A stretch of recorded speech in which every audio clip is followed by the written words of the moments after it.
evening, everybody, and welcome back to Dialogue here on JCN. I'm your host, A12 Pinder, and I'm coming to you from the Cube West Gallery out west. That's all I can say. It's out west. And I am interviewing the lovely Anna Proctor here, artist extraordinaire, about your upcoming exhibit, which is going to be on Friday, August 19th. Yep. And I love this piece that she's got up here because given the theme that we were just talking about, it's fantastic, and it's a word I just like saying, sweet. How great is this? I'm almost tempted to buy this so that you won't even be able to have it there at the exhibit. You got to tell me a little bit about this, though. I mean, because I love it when artists use words in their art, because it's something, again, I'm such a scaredy cat. I would never think to do. Art is about doing this and doing that. So I love this, and it's something that I've seen AJ use in some of his work, and a few of our other Bahamian artists. Definitely, I know, especially the mixed media ones seem to have incorporated it. I love it. But tell me, what's going on here? Is it just like sweet, or what's happening? Well, it's a circus font because the theme kind of incorporates circus perfect ideas, but with a sort of ice cream element. There's sort of whippy bits and kind of wafers, and also lots of other textures like lace and spray painting. As well as paint and also wax. Well, you've got wax in there too. And what I love about this is it really does. It's so reminiscent of the circus. So you see those lines which just seem to evoke the thought of the big, whatever they're called, the high tops. What are they? Yeah, the big top.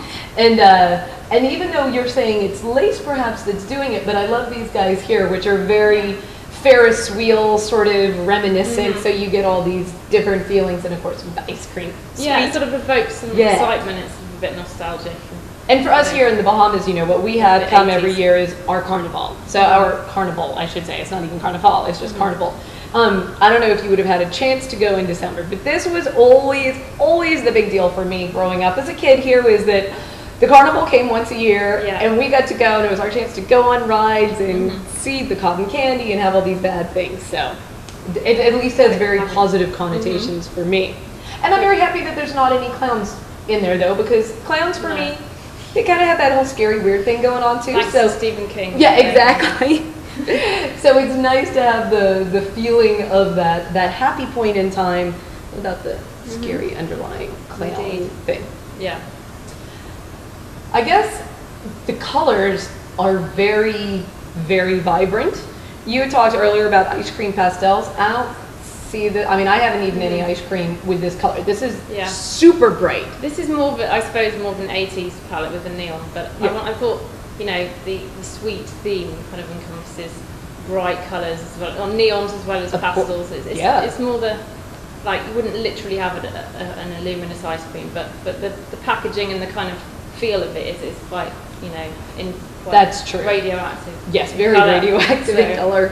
Thought it was appropriate. And where would you see this sort of piece? Because I'm thinking this would be so fun in a kid's bedroom, but is this something that you would say, you know, or behind a bar? I'm just trying to think for a viewer who's thinking about, well, I want to buy it too, but where would I put it up?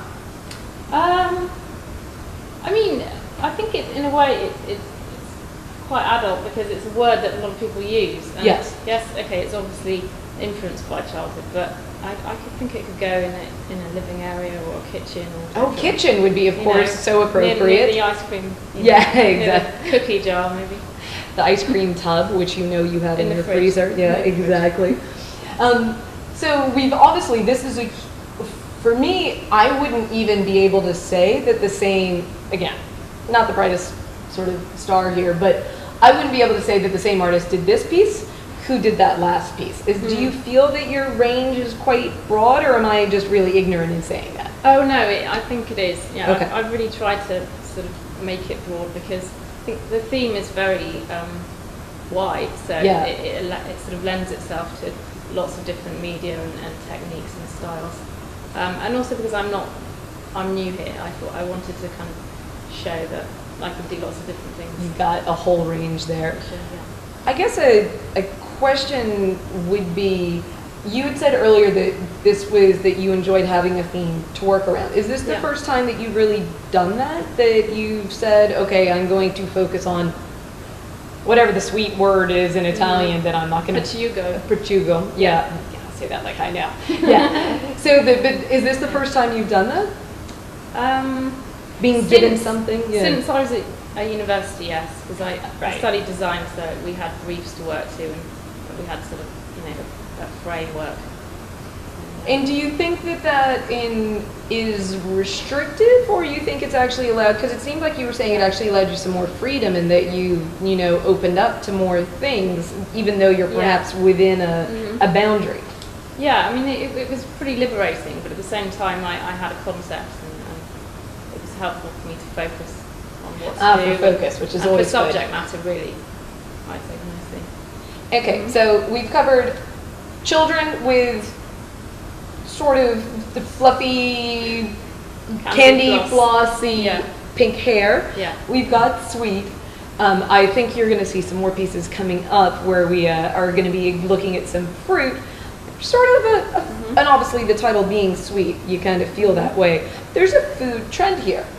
Yes. Should I assume that food is important to you as well? It is rather, yes. I'm quite a foodie. Yeah. So I'm going to let you guys into another little side of Anna. Maybe we'll be able to peel back some more layers here. But I stumbled across that you have this, I think, incredible food critique blog. What do you call it? It's a restaurant blog. Restaurant blog, perfect. For Nassau's restaurants. And, I go around and analyse them and then write about it. Which, I mean, to me, so essentially this is what I do every time I go out to eat. I'm doing my own little personalized one, but you've actually taken the time and the effort and put I was going to say pen to paper, the fingers to keypad, and you're blogging about these. When did you start doing this? In January. It was a sort of a New Year thing. And had you ever done this in any other countries that you've lived in, or is the Bahamas the first time that you pushed forward with this? No, this was a new thing, completely new idea.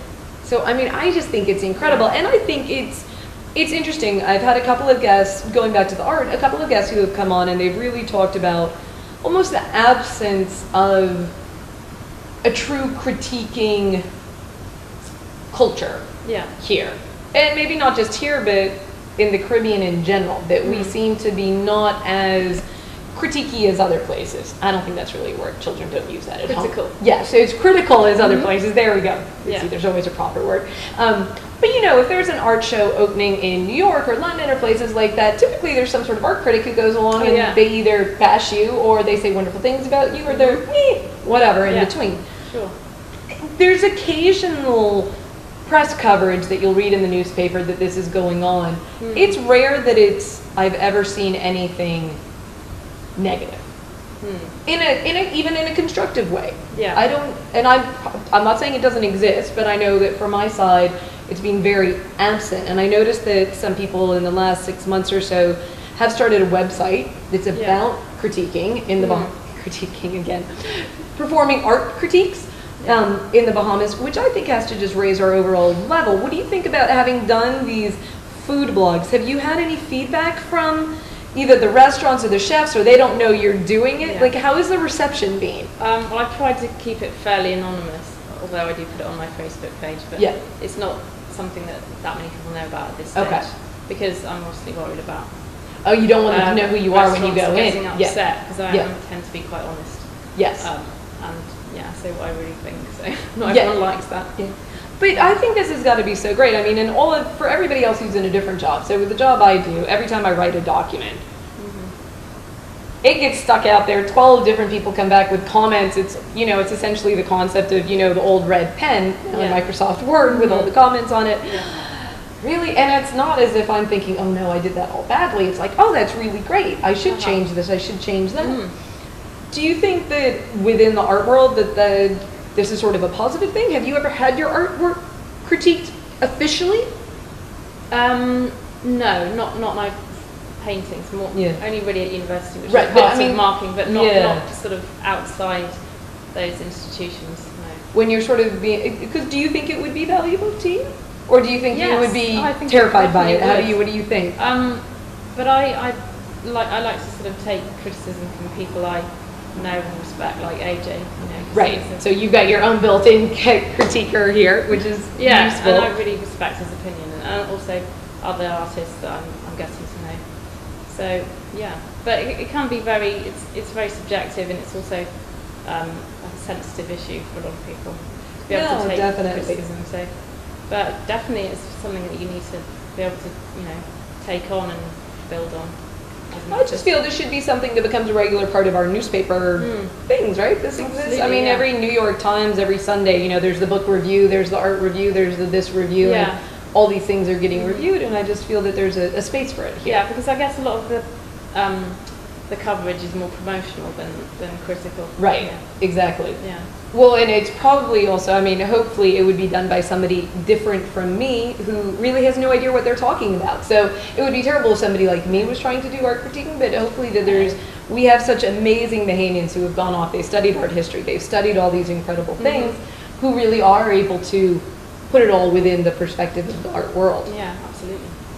I'd like that. So if you want to be a future art critic, seriously, I think that this is a great opportunity for somebody out there to be promoting. And please, if you already actually are doing art, you are an art critic in one of the newspapers and I'm just ignorant of you, please do email me. Either epinder@bahamasdialogue.com or bahamasdialogue@gmail.com and let me know, because I would love to do a show with you and highlight what's going on in the art world in the Bahamas from the critic's perspective. Anyway, so dun. Yeah. I'm still going to make her talk a little bit more about her food blog and about how she got into doing the food critiques, but we're going to take a quick break and hear from our wonderful sponsors. But come back with us afterwards as we talk some more about sweetness, pechuga, and then we're going to get even more into the show with AJ Watson and talking some more about the future of the Key West Gallery. So come back with us after the break. He breaks you to bush crying, oh Lord, I got